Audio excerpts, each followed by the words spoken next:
estamos viendo gira en torno de la empresa. No hay que asimilar el término empresa al término sociedad. Es un elemento organizacional, la empresa, productor de bienes y servicios, pero no es sujeto de derecho, es decir, no es un sujeto susceptible de adquirir derechos y contraer obligaciones. Por eso le digo que hay que distinguir el término empresa de sociedad. Puede ser que una empresa o una actividad empresaria adopte una estructura jurídica dada por alguno de los tipos societarios que nos brinda la Ley General de Sociedades. Pero la empresa por sí misma no es sujeto de derecho, por lo menos en nuestra legislación. En otras legislaciones como la italiana, la nuestra, no. Es un elemento organizacional productor de bienes y servicios, pero no es sujeto de derecho. Entonces, a partir de eso, como yo les dije, es el objeto de estudio de nuestra materia. Todos los temas que estamos desarrollando en el programa los vamos a vincular con el término empresa, y como yo les dije en la clase inaugural, si tuviésemos que poner sobre el escritorio qué es lo que vamos a estudiar, así como los estudiantes de medicina crean un cuerpo, nosotros pondríamos a la empresa.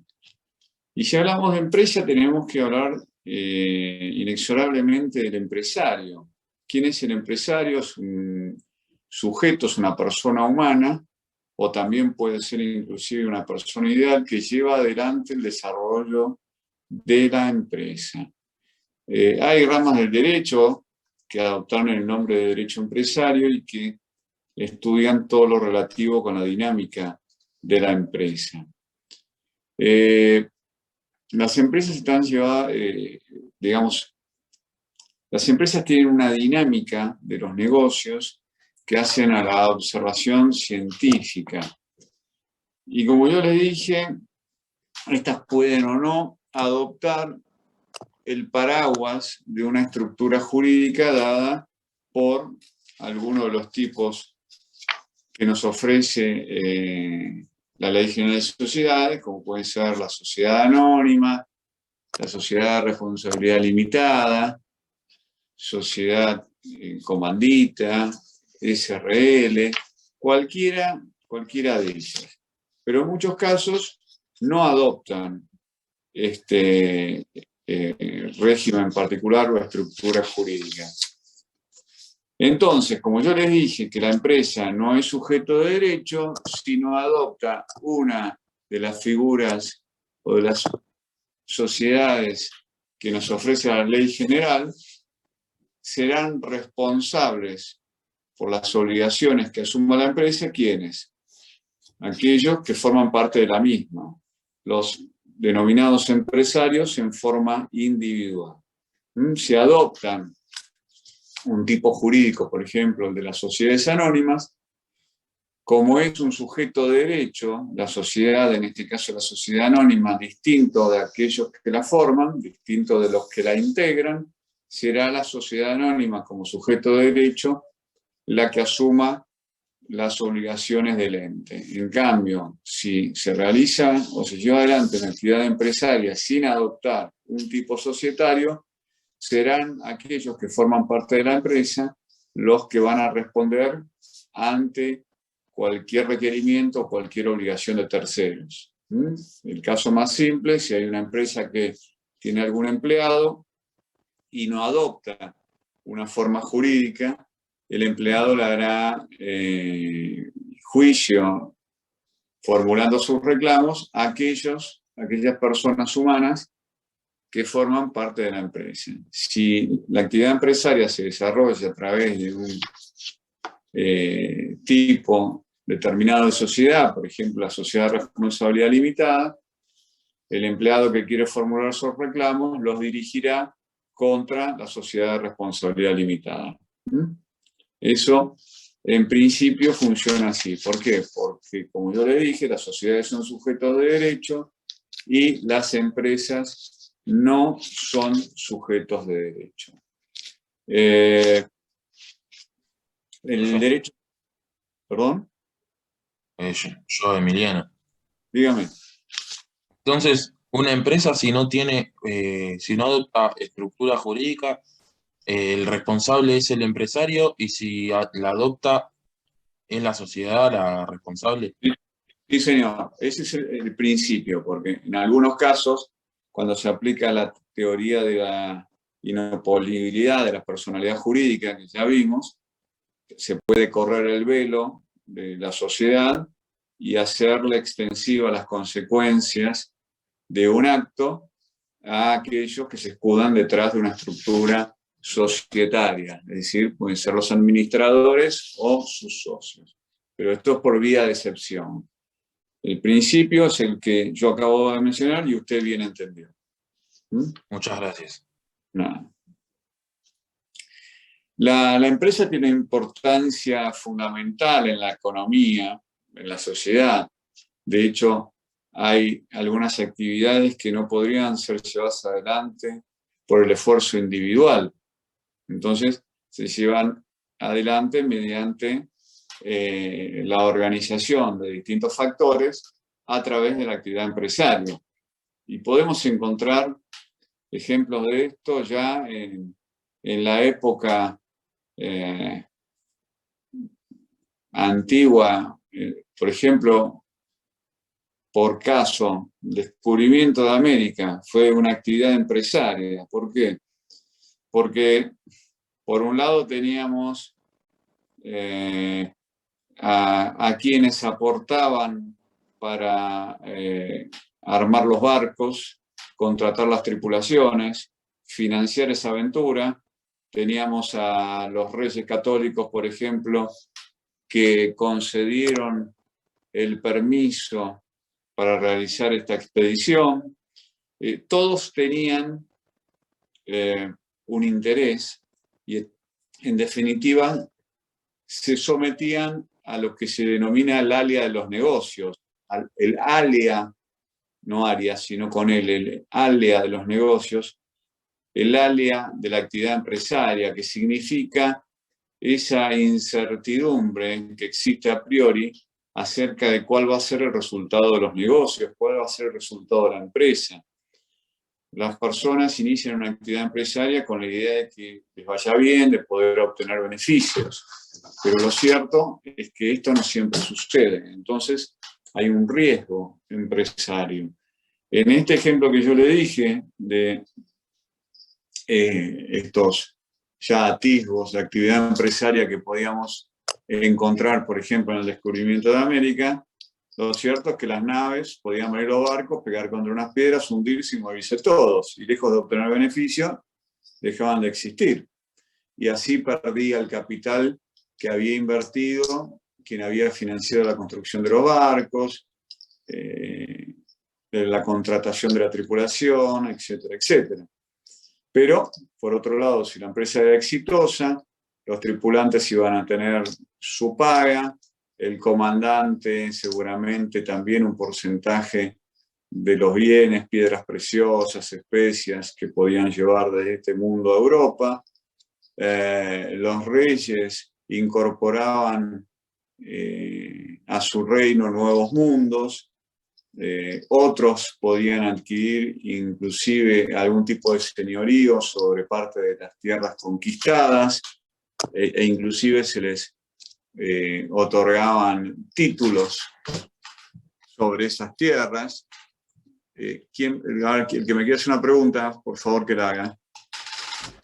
Hola, buenas tardes, Horacio. Sí, yo tenía una consulta. Si era de sociedades, si puede ser la consulta. Yo había encontrado, bueno, buscando unos artículos, que bueno, que yo he entendido que si es la sociedad anónima, lo que responde ante un hecho legal, en realidad es la misma sociedad, ¿no? Sí. Corríjame si me equivoco.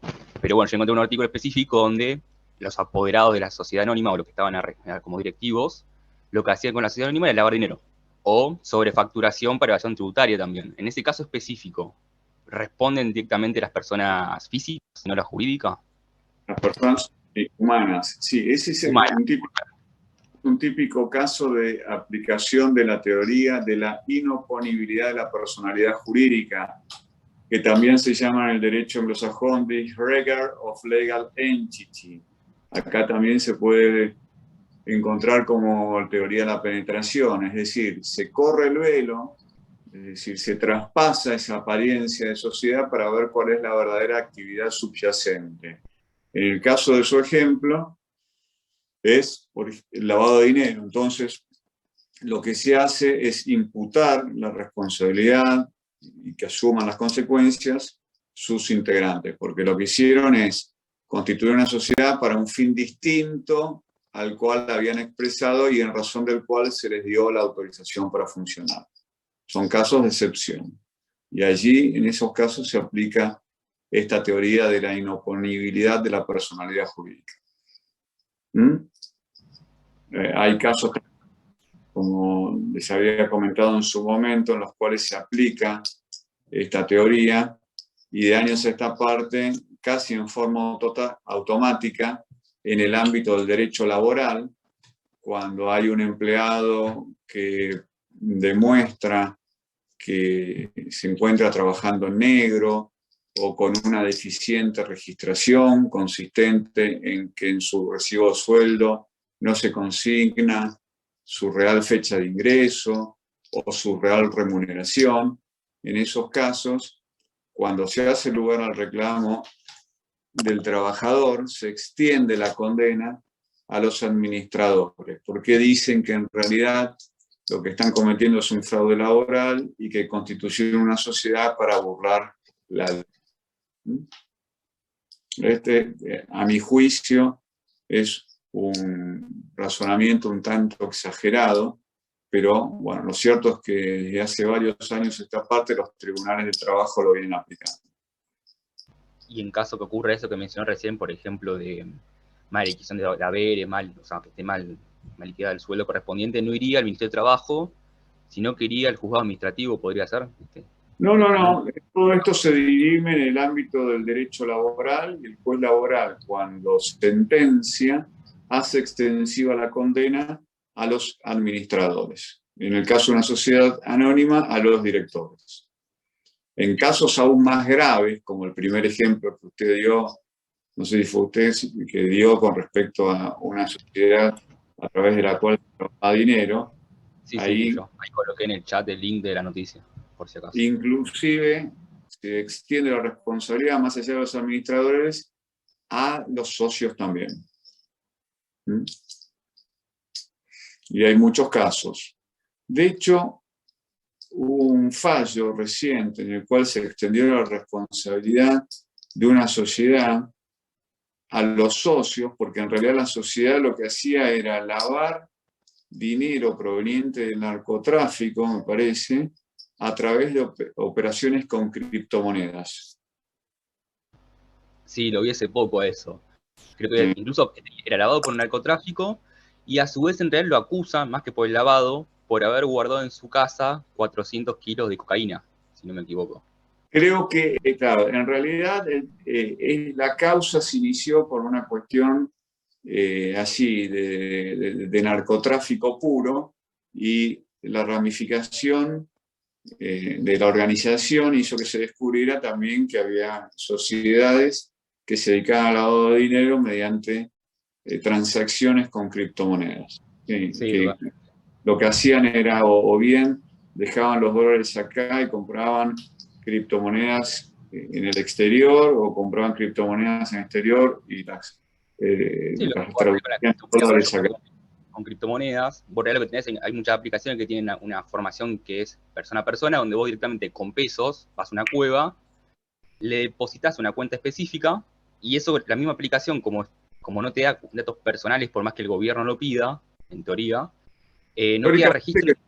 Una fotografía, digamos, es muy poco lo que se pide para hacer la operación.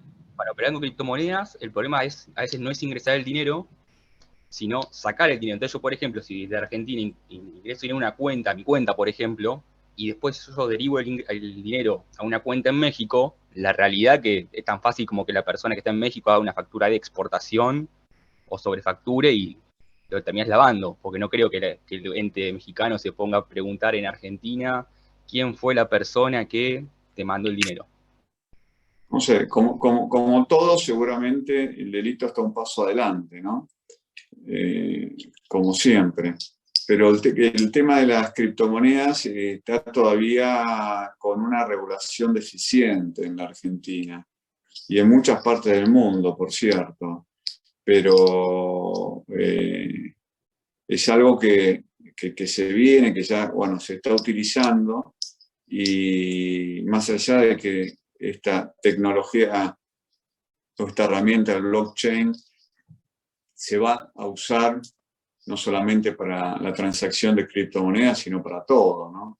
Yo creo que inclusive van a desaparecer los registros de la propiedad, la actividad notarial, en muchos casos, porque la utilización del blockchain lo va a dejar en desuso. Incluso técnicamente lo difícil de la criptomoneda, bueno, yo pero en ello, a veces no es tanto la parte legal, sino cómo se clasifica. Porque, por ejemplo, Perdón, vos no podés... ¿Vos operás esto? Sí, yo hago trading y análisis técnico en criptomonedas, lo que es la parte más que nada matemática de ello. Y a ese sistema legal, ¿cómo lo clasificás tributariamente en Argentina? Porque, por ejemplo, técnicamente una moneda no es, porque no cumple las 3 condiciones para ser una moneda. Muchas criptomonedas no tienen reserva de valor. Bueno, el peso tampoco técnicamente, pero no tiene una reserva atrás que lo respalde. La mayoría. Bitcoin, por ejemplo, no la tiene. USDT, que es una moneda que siempre tiene una paridad 1 a 1 con el dólar, sí está respaldada, por ejemplo, con la Reserva Federal de Estados Unidos. Debería tener respaldo de la misma relación. Entonces, a veces, yo quizás lo tiene más clara, ver cómo se podría clasificar tributariamente en Argentina. Y de hecho, creo que hay como 8.400 tipos de criptomonedas, ¿no? No, hay un montón, creo que hay más de 100.000 en realidad. El tema que depende si son monedas con un buen proyecto o son monedas sin proyecto. A veces pasa muy seguido, por ejemplo, que hace poco se una moneda con el nombre de Messi. Ajá. Como tenía el nombre de Messi, la gente compró esa moneda y el dueño se robó la plata. Bueno. El dueño es argentino el que hizo eso incluso. Sí. No conquistamos el mundo porque no queremos. Sí. Totalmente. Pero inclusive creo que el PSG tiene una criptomoneda. Exactamente. El PSG, el Manchester United, el Manchester City, incluso cuando van avanzando en la Champions League, directamente el valor de la moneda sube. O, por ejemplo, el valor de cuando Messi fue inscripto en el mismo club, la moneda triplicó su precio. Esas son monedas en realidad sin ningún análisis fundamental, suben por FOMO. Pero también hay monedas, por ejemplo, atadas a la tecnología o a investigaciones militares que cuando hacen una buena investigación se disparan y son bastante sostenibles. O hay, por ejemplo, monedas ligadas a videojuegos. Ajá. Ahora, las criptomonedas no las emite ningún país. Digamos, no están controladas por ninguna entidad, no están centralizadas. Exactamente. Bueno, China sí. China lanzó su propia criptomoneda también. Pero Ajá. la idea de la criptomoneda es que tenga una emisión monetaria finita. Después hay excepciones, que hay muchas criptomonedas. El Bitcoin, que 21 millones, creo que es Creo que 50.000 millones el número de que se Bitcoin. van a minar, ¿no? 50.000 millones, sí. Ahora en 2023 lo que te pagan por minado va a terminar bajando. Es progresivamente decreciente el ingreso por minado. Sí. Y también se está utilizando inclusive para apostar a proyectos de inversión, estos criptoactivos, por decirlo de alguna manera. Totalmente, sí. Y El Salvador creo que también ahora lo utiliza como moneda de curso legal, ¿no? El Bitcoin, me parece. Incentivaron a la gente como un proyecto, dándole a la gente $30 como para que prueben el sistema. Bueno, sí. Incluso cuando pasó esto, la moneda subió, el Bitcoin subió en realidad, por esta noticia, claro, hace poco. Claro. No fue una subida tan fuerte, pero todo acompañó. Y eso que Bitcoin, dentro de todas las monedas que hay, no es una moneda seria, no tiene ningún proyecto, es como, está por estar, pero en cualquier momento ya va a dejar de funcionar, se podría decir.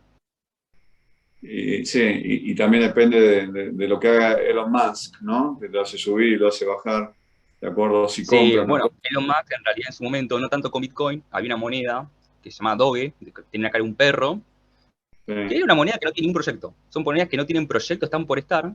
¿Qué empezó con Elon Musk? Elon Musk empezó a tirar twitters a favor de la moneda, y el primer Twitter que esa persona, que Elon Musk tiró de la moneda, agarró y generó que subiera un 18.000%. Qué va. 18.000%. El que la tenía se hizo millonario, el que no la tenía, bueno. Y mucha gente jugaba con eso. Cada vez que Elon Musk tuiteaba, la moneda subía. Después a Elon Musk directamente no le dio más bola porque lo hacía simplemente por FOMO, por hacerlo. Y ya ahora, por más que tire un Twitter, la verdad nadie le presta atención. Yo Pero creo que realmente también ganaría plata, ¿no? sí, habrá ganado un montón. Imagínate, agarrá, la compras abajo, tirás un Twitter, sube y la vendés.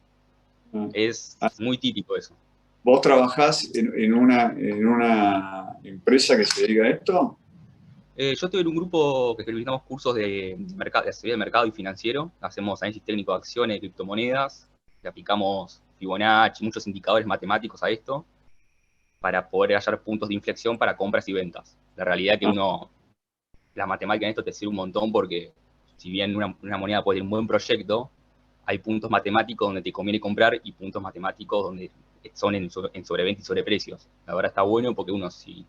No hace falta matarse estudiando para saber hacer esto, pero uno si estudia decentemente, se toma el tiempo de aprender y estudiar, la realidad no es algo complicado. Pero vos que estás en una empresa, que hiciste un emprendimiento con amigos, sos empleado, ¿cómo es? Soy empleado. La realidad yo hago una asesoría más que nada lo que es gestión de riesgo. Después la persona que está a cargo del proyecto es tan bueno haciéndolo que yo directamente no me meto en eso. La verdad tendrá 23, 24 años el chico este, y, Sí. y tendrá 200 millones de pesos fácil. La otra vez me Dando puse a vueltas. estimar cuánto. Sí, a ver, tenerlo tiene. Declarado, obviamente, no lo debe tener declarado en Argentina. Ujú. Pero otra vez me puse a estimar cuánto tenía y tenía ¿Pero qué un capital. operan sobre criptoactivos nada más? Yo opero sobre criptoactivos y sobre acciones, en mi caso específico. Pero la Sí. mayoría operamos sobre criptoactivos y juegos NFT.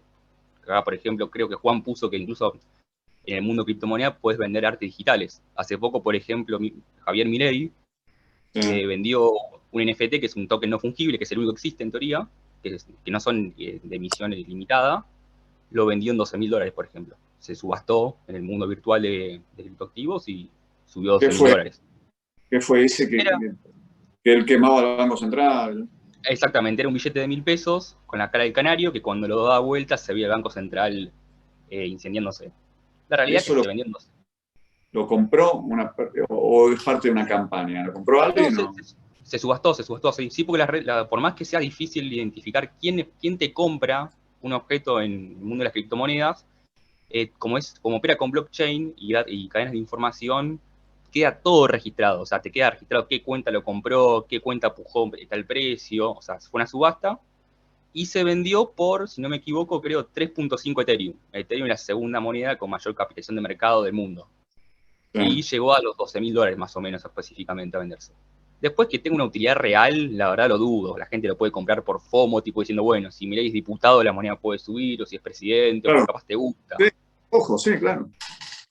O Sí. sea, hay muchos proyectos que la gente lo compra por FOMO, o decir, bueno, o especulación. Después la realidad es que si Sí. hay proyectos serios, uno tiene largo plazo. Acá lo de Milei, la verdad, yo en mi caso personal, lo apoyo, no compraría, no gastaría 12.000 pesos, $12.000 en algo así. Hay gente que Mucha- tiene el dinero y lo hace, sí. que Sí, es lo un que pasa, vuelto para sí, sí, aparte él asesora a gente de mucho dinero también. totalmente. No hay forma Por tampoco de ejemplo, comprobar si capaz fue uno de ellos que lo es compró. que Ernequian lo tiene muy bien, ¿no? Tipo, así que gente rica también lo considera. ¿Tu nombre me repetís, por favor? Franco Mayo. Franco. Mayo, M-A-L-L-O. Como el mes, pero con doble L. Disculpame, no te entendí. Franco, Mayo, como el mes de mayo, pero en lugar de Y, dos L. Sí, M-A-L-L-O. perfecto, perfecto. Bueno, muy, muy interesante, muy interesante. Realmente muy interesante. Aparte de esto, es como que varía día a día, ¿no? Eh, es algo que es un tsunami. Totalmente, totalmente. Es un tsunami. Bien, no sé cómo llegamos a esto de la criptomoneda, sinceramente, no me Perdón, acuerdo. me terminé divagando y me fui por las nubes con el tema. No, no, Sí, no, no, porque es muy interesante, porque es muy interesante, es muy interesante. El tema de la regulación, me parece que veníamos por ahí. que hay una regulación legal deficiente y empezamos con el tema del lavado de dinero. Totalmente, sí. Y todo eso. Y decía, porque preguntaste quiénes eran los responsables, si la sociedad o los socios, y trajiste el caso que habías visto. Bien. Entonces, como veremos y vemos, todo lo escrito a veces queda un poco lejos cuando la realidad nos pasa por arriba. Porque desde que se escriben las cosas hasta que se leen y se comentan en el medio, pasaron muchísima agua debajo del puente. Pero bueno, lo cierto es que la actividad empresaria lo que hace es reunir aquellos elementos que hacen posible algunos emprendimientos que de forma individual serían muy difíciles o en algunos casos hasta imposibles. En la legislación argentina, a lo largo de muchísimas leyes, van a ver que se menciona el término empresa, pero en definitiva no hay una definición de empresa, ni tampoco se la legisla. Había menciones de este término en el derecho laboral, en el derecho de la ley de concursos y quiebras, se hablaban de la protección de la empresa o continuidad de la empresa, en la ley de concursos y quiebras, en el derecho laboral se habla de actividad empresaria y de empresario, pero nunca se legisló o se definió específicamente, o hubo artículos de ninguna de las leyes que desmenucen el contenido del término. A partir del año 2015, con la unificación del Código Civil y Comercial, de los Códigos Civiles y Comercial de la Nación, también ahí esa unificación trajo su impacto y modificó en algunas partes lo que era la antigua Ley de Sociedades Comerciales y que dio en llamarse a partir de ese año 2015 Ley General de Sociedades. El término empresa estuvo de alguna manera más presente. La unificación legislativa, podemos decir que resultó en un nuevo derecho comercial con un eje en la empresa. ¿Y por qué digo? Y porque legisló a partir del año 2015 el Código Civil y Comercial de la Nación sobre contratos asociativos que tienen que ver con la actividad empresaria, sobre normas acerca de arbitraje, sobre la contabilidad, sobre la registración. Entonces, esto le dio una impronta empresaria. De hecho, se habla mucho de la actividad económica regulada y la actividad económica organizada. Se habla de empresarios como titulares de una empresa y también se habla de establecimientos comerciales, industriales, agropecuarios o de servicios. En realidad, todo esto también implica que se encuentra subyacente en toda actividad empresaria un fin de lucro, la finalidad de obtener ganancias a través de una actividad económica organizada. Si después se obtienen o no las ganancias, esto está dentro del riesgo empresario o el alia empresaria, el alia comercial o alia de la actividad empresaria que yo les comentaba antes. Esa posibilidad de que nos vaya bien o que nos vaya mal, esa incertidumbre, ese riesgo que asume el empresario. Bueno, recordemos que la empresa no es sujeto de derecho. Eso es muy importante, distinguirla de las sociedades.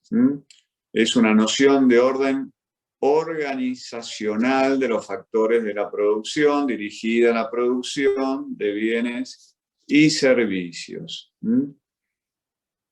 Refiere a una actividad económica organizada o a un establecimiento, como yo les decía, comercial, industrial, agropecuario o de servicios, los que conllevan una idea de organización. Bien. Entonces, hecha la distinción, ustedes en principio tendrán que pensar, si yo asesoro a una persona que tiene que llevar adelante una actividad empresaria, ¿cómo le voy a decir que tiene que organizarla? A partir de lo que acabamos de comentar. ¿Cómo les parece que sería la mejor forma de que ésta se organice? A través de la contabilidad. Eso desde ya. Eso desde ya. Pero en cuanto a la responsabilidad. Y podría ser primero definir qué tipo de empresa quiere, digamos, o sea que, ¿Qué actividad va a desarrollar? claro, ¿Sí? De ya, cuál va a ser la, dónde la va a desarrollar, de dónde provendrán los fondos, con quiénes, dónde. Bueno, allí alguien habla de un contrato, pero a propósito de lo que yo les había dicho en relación a que la empresa no es un sujeto de derecho, ¿qué se les ocurre recomendar? Que adopte un tipo societario. Que adopte un tipo societario. ¿Para qué? Para que solo sea responsable por las cosas de la empresa, digamos, y no la persona. Tipo, no los Claro. empresarios sean responsables de las cosas de la empresa, sino la empresa en sí sea responsable de las cosas que hacen. O sea que las obligaciones estén en cabeza de un sujeto de derecho distinto de aquellos que le integran, por ejemplo, de una XX sociedad anónima en lugar de Horacio Irigoyen, que es un empresario individual, ¿sí? Y proteger de esa forma el patrimonio de quienes conforman esa empresa, como adoptando un paraguas jurídico, por ejemplo, una sociedad anónima, para que sea la sociedad anónima la responsable de esas obligaciones, que puede ser que no se cumplan espontáneamente, y entonces los terceros, acreedores, lo que podrían hacer es accionar sobre los bienes que componen el patrimonio de aquellos que le integran. Claro, la idea es separar los patrimonios separados. Muy bien. Bien. Entonces hay referencias a lo largo de la ley, referencias a esta actividad económica organizada.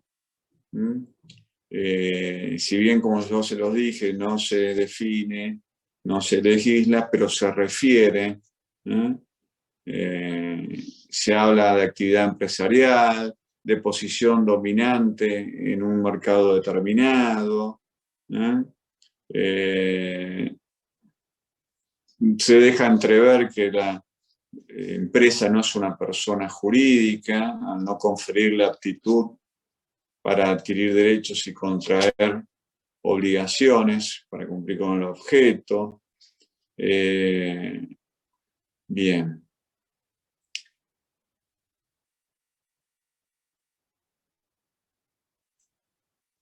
La empresa tiene que llevar contabilidad. Alguien habló de una organización contable, sí, claro.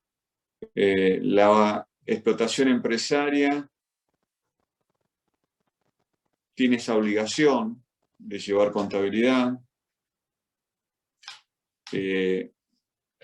¿Y qué consecuencia trae que lleve contabilidad? Bueno, la contabilidad es una prueba en favor de quien la lleva.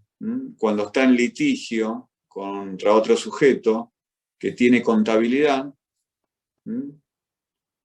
ya sea esta llevada en forma obligatoria o voluntaria, porque la ley para algunos sujetos les da la posibilidad de llevar contabilidad y está en ellos llevarlo o no, en otros casos es obligatoria. Cuando se lleva contabilidad en legal forma, esto es un medio de prueba importante en caso de litigio. El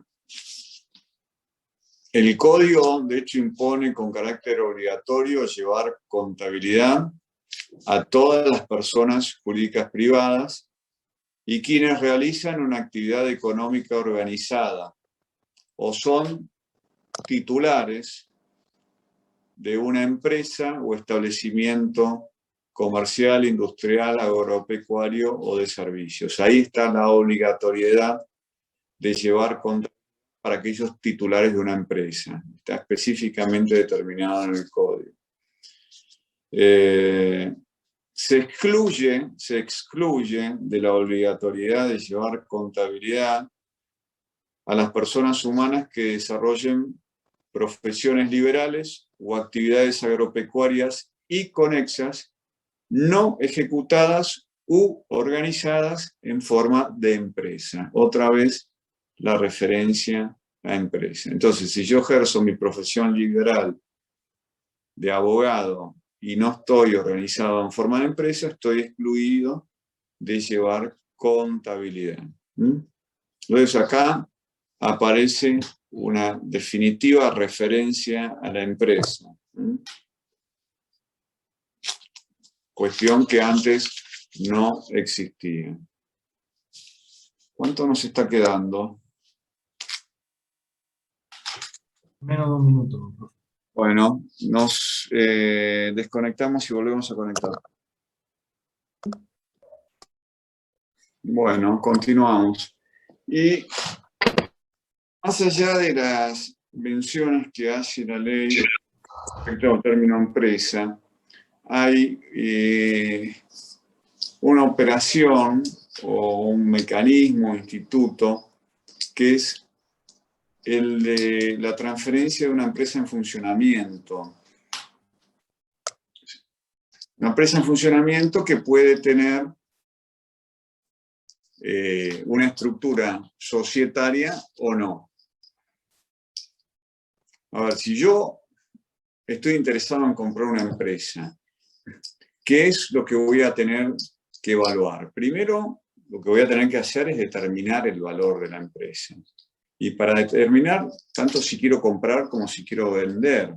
Y para determinar el valor de una empresa, tengo que atender a muchísimos parámetros. Por ejemplo, ¿qué es? Bueno, sí, hablamos de valor llave del negocio, pero eso sería para un negocio de no gran estructura, un negocio pequeño. Pero estamos hablando de una empresa que en algunos casos puede llegar a ser de dimensiones más que interesantes, ¿no? Estamos hablando de millones de dólares. Supónganse que hablamos de una empresa que valga millones de dólares. Si yo quiero comprar una empresa o vender una empresa, para determinar su valor, ¿qué tengo que verificar o a qué tengo que atender? ¿Cómo podría determinar el valor de una empresa? Los estados de resultados, sí. ¿Qué más? El capital total que tiene la empresa o multiplicar las acciones en circulación directamente por el valor unitario. También, en realidad, a ver, hay distintas formas para establecer los valores de una empresa. Por ejemplo, a veces se hace el valor de tantas facturaciones anuales. Hay distintas formas, pero suponiendo que decimos, bueno, el valor de esta empresa sería de tantas facturaciones anuales. ¿Qué otras cosas voy a verificar? Pues yo digo, bueno, me fijo en la facturación, el número resulta atractivo, voy a comprar esta empresa. Pero primero, antes que eso, tengo que hacer una serie de cosas, tengo que verificar una serie de parámetros que se realizan a través de una actividad. Sí, seguro también los índices financieros. a través de una actividad que se llama due diligence. Due diligence. El due diligence es una suerte de auditoría general, jurídica, legal, contable, que lo que hace es explorar y analizar absolutamente todos los recovecos de la empresa. Tenemos que determinar desde el punto de vista legal, por ejemplo, tenemos que ver cuántos empleados tiene, si los empleados están todos registrados, al convenio colectivo de qué actividad pertenecen, cuál es la edad de los empleados, si hay litigiosidad con respecto a los empleados, si hay ya juicios pendientes, reclamos en sede prejudicial o reclamos administrativos ante el Ministerio de Trabajo, si hay algún conflicto con los sindicatos. Tengo que fijarme si esta empresa está constituida como sociedad, tengo que analizar el instrumento constitutivo, a ver cuál es el objeto de esa sociedad, cuál es el plazo de duración. Tengo que controlar los contratos que haya firmado esta empresa tanto con proveedores como con clientes.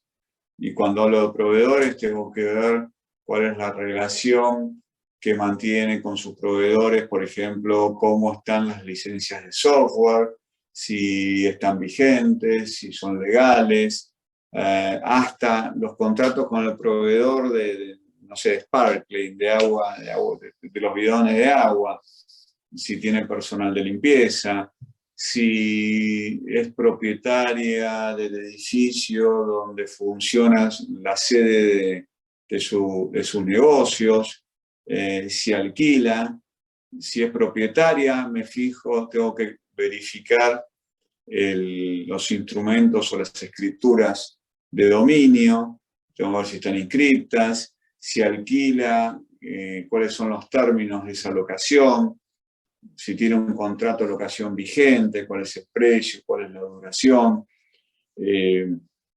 si tiene algún tipo de cuestiones impositivas, reclamos de los órganos de recaudación, si tiene sus obligaciones fiscales al día. Hay muchísimas cuestiones para indagar antes de cerrar una operación de venta o compra-venta de una empresa en funcionamiento. Esta es una actividad bastante exhaustiva y que lleva bastante tiempo. El informe, ¿a qué informe se refiere? Si está inscrita la sociedad, tendremos que ir a la sede del órgano contralor, en este caso la Inspección General de Justicia, y solicitar mediante formulario cualquier información que corresponda. No, se puede comprar una empresa en concurso preventivo, lo que pasa es que hay que realizar una actividad dentro del expediente del concurso y tiene que ser autorizada por el juez. Entonces, es más complicado, pero a veces, créanme que una sociedad en concurso preventivo, para el comprador le da más certeza. ¿Por qué? Porque tiene determinado cuál es el pasivo. Entonces, el que verificó en el concurso preventivo ya determina la verosimilitud de su crédito. Entonces, todos aquellos acreedores que han verificado el concurso preventivo son los que marcan cuál es la entidad del pasivo de esa empresa. Así que, le digo más, hubo casos hace años en los cuales el comprador exigía que se presente en concurso preventivo una empresa para comprarla, para determinar cuál era el pasivo, ¿no? Empresas grandes, empresas muy grandes. Se me ocurrió ahora el caso de Canuela, que está en concurso preventivo, si alguien quisiera... ¿Perdón? Sí, ya tiene un pequeño pasivo de 1.400 millones de dólares. Sí. Sí. Y con el concurso preventivo se determina con exactitud el pasivo. ¿Por qué? Porque a este proceso de due diligence se le pueden escapar algunas cuestiones, o puede suceder también que el vendedor adrede esconda o enmascare algunos pasivos. Entonces lo que se hace cuando hacemos este tipo de operaciones, nosotros lo que aconsejamos es que para resguardar los intereses del comprador se abone una parte del precio de la transferencia al momento de firmar la documentación correspondiente y se mantenga un pago pendiente, un saldo de precio, que a su vez se lo asigne como garantía para el caso de que aparezcan hechos indemnizables nuevos. Es decir, vendemos una empresa a 10 pesos, entonces lo recomendable sería que al momento de la firma de la documentación correspondiente, el comprador abone, por ejemplo, 7 pesos y 3 pesos en un lapso de 2 años a partir del momento de la firma. Si aparecen hechos indemnizables, es decir, pasivos que o no fueron contabilizados, o no fueron informados por el vendedor, o no fueron verificados por los compradores al momento del due diligence, bueno, se mensura la entidad o el monto de esos pasivos y se descuenta del saldo de precio. Entonces el saldo de precio actúa como una suerte de garantía, una especie de garantía de prenda flotante, si se quiere, para el caso de que aparezcan algún tipo de pasivos. Si no aparecen hechos indemnizables nuevos, bueno, transcurridos los 2 años, el comprador tendrá que pagar esos 3 pesos del saldo de precio. Si no, se descontarán de esos 3 pesos el monto de los pasivos que aparezcan a lo largo de esos 2 años. Esa es una muy buena forma de resguardar al comprador, porque más allá de toda la diligencia que se ponga en la confección del due diligence y la buena fe que puede existir entre las partes, puede suceder que aparezcan nuevos pasivos. Y la realidad es que en el 101% de los casos aparecen pasivos contingentes, aparecen hechos indemnizables que o bien no surgieron del due diligence o no se contabilizaron como corresponde. Así que esto es siempre una muy buena práctica. Y más allá de esta forma de pago, estableciendo un saldo de precio para proteger los derechos del comprador por la aparición de nuevos hechos indemnizables, también, como estas son operaciones bastante complejas, lo que nosotros hacemos es en el contrato de compra-venta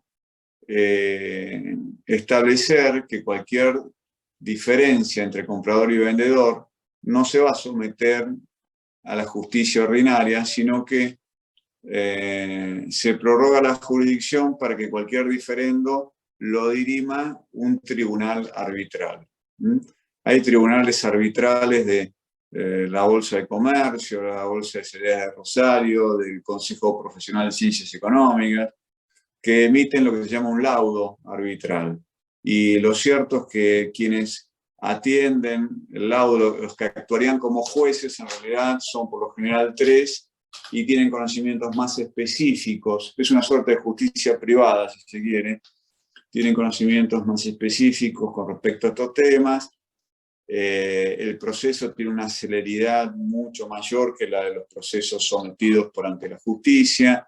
Los ámbitos en los cuales se tramitan también son distintos, por lo cual en este tipo de operaciones que son complejas y que por lo general encierran montos considerables, siempre se recomienda hacer lo que se llama una prórroga de jurisdicción y someter cualquier diferendo a el entendimiento de los tribunales arbitrales. Nosotros operamos bastante con laudos en la Bolsa de Comercio y créanme que los jueces son más entendidos y aparte los términos son muchísimo más acotados que los de la justicia ordinaria. ¿Qué preguntas me quieren hacer? ¿Qué preguntas tienen?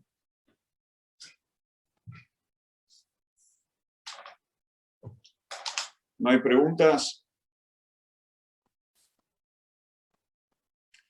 Bueno, si no hay preguntas, entonces nos vemos en la próxima clase, señores. Chao, profe. Hasta la próxima. Gracias. Profe, a la semana.